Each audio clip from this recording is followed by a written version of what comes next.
Greetings fans, hyperfans, and people just lost looking for videos of cats on YouTube. I'm doing a slightly different video again because, like pretty much everyone who owns a smartphone, I am... Oh, hang on a second. I got a Magnemite.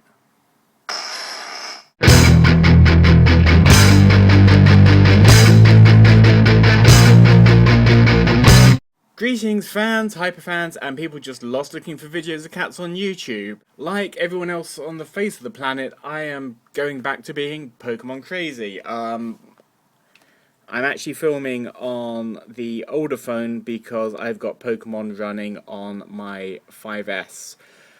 I'm actually really enjoying the game, despite the fact the servers are crashing every 5 minutes, the tracking doesn't work. It's getting me out of the house, and I'm actually talking to people who have lived down the road for the last couple of years who I've never previously known their name. I still don't know their name, but I do know what their game handle is. And you will see a lot of Pokemon Go videos up on YouTube at the moment. People's rare catches, people's tips and tricks. I thought I'd do something slightly different, which is I want to show you what I take along with me whilst I go Pokemon hunting. Obviously not these guys. I have caught them already. So going through the basics, first of all you need obviously a phone. You can play on an iPad or a tablet as long as you've got 4G on it and GPS.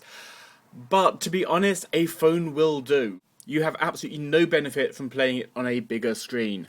The second thing you are going to need is a contract. You may think that you have enough data to cover your tweeting, your YouTube videos, and your Pokemon going. You may not do. I've just had an alert through from my provider saying that I've used up 80% of my data up. It's not actually particularly heavy, but you should keep an eye on how much you are using. Otherwise, you are going to get caught at the end of the month with a very big bill. A couple of providers around the world are actually giving free data for Pokemon Go. Find out whether your provider does, and if they don't, try negotiating for it, because you would be surprised at how much flexibility people have in order to keep a customer. The other massively important thing to remember to bring with you is spare batteries. And spare batteries. And spare batteries, and spare batteries, and spare batteries. You are having to use your screen, your GPS, your data, your camera. If you're really just starting out, you've probably got the sound up as well.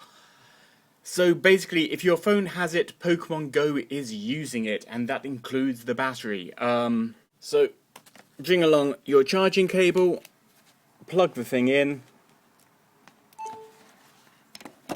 and you should be good to go. If you think you're going out for a particularly long time, you may want to bring a power plug with you as well. If you're feeling particularly altruistic, you may want to bring cables for other phones as well, just in case you meet up with somebody, they've not been as prepared as you are, and you know, you want to be nice. Next, especially in the summer, you should be bringing a couple of bottles of water with you. Remember that you are going to be outside and walking, and if you're hatching eggs, you are going to be walking and walking and walking, and you are going to dehydrate yourself. I'm making this video in the UK, we don't drive everywhere. I picked up a 6-pack of water in Poundland, and that would do me for probably a couple of outings. You can obviously refill it when you get home. If you're the outdoorsy type anyway, you may have drinks bottles, bring that. I will definitely recommend staying away from big energy drinks. That stuff, huge sugary drinks, loads of caffeine, it is going to dehydrate you, and you are going to end up feeling really ill after about 4 hours of walking around looking for Pokemon. So water, batteries, phone would be like my basic carry. Then for a little bit of safety, I always bring a second charge cable. I tend to pick up really cheap charge cables. They do break down on you. And again, I don't really want that to break down during a poker hunt. I bring a notebook and pen with me because I meet interesting people.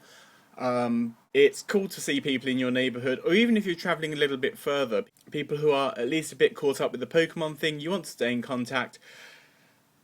Pen and paper means that you can take down Twitter addresses, emails, whatever, and you don't actually have to leave the Pokemon app.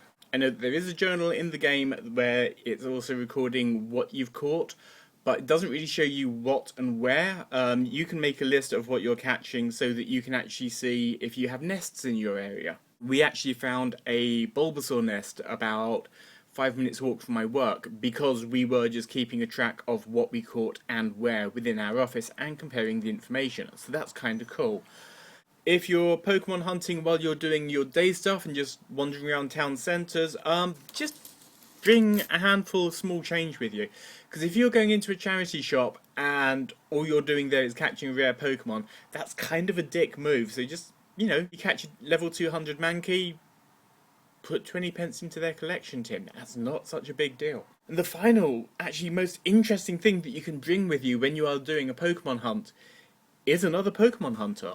Because as we've got used to playing phone games to kind of block out the outside world, we kind of forget that a lot of what Pokemon was originally about was interaction between gamers. I mean, let's face it, they've been trying every trick in the book to get us to go out and have adventures, and this is kind of the pinnacle of that. If you're Pokemon hunting with somebody else, it means if one of you's got your head lowered hunting a Pokemon, the other ones can be looking at the map, they can be double checking that you're not walking in front of a moving car. If they see something on the map, then who cares about a level 25 Rattata when there's a magma spawning, just round the corner? And the whole going out thing means you see some fantastic stuff. Like I said, I met neighbours who I haven't really spoken to for the couple of years that we've been living here. On Friday night, we went out to the local park at about midnight because one of my friends had seen a Porygon on their radar, and we just sat in the park for about half an hour with lures on a couple of Pokestops, and we saw foxes. No, not Vulpixes, not Ninetales, we saw foxes. We saw a whole family of foxes just playing in the park, and that was an amazing thing to see. And because we were just sitting there really still, because we were catching Pokemon, the baby foxes were coming up maybe about 2 feet away, just to see what these things that were just sitting still were. So it was worth that trip out just for that. Anyway, I've been Macula. My usual sign off doesn't really work on this video, so stay safe, stay sane, and happy Pokemon hunting. Nice!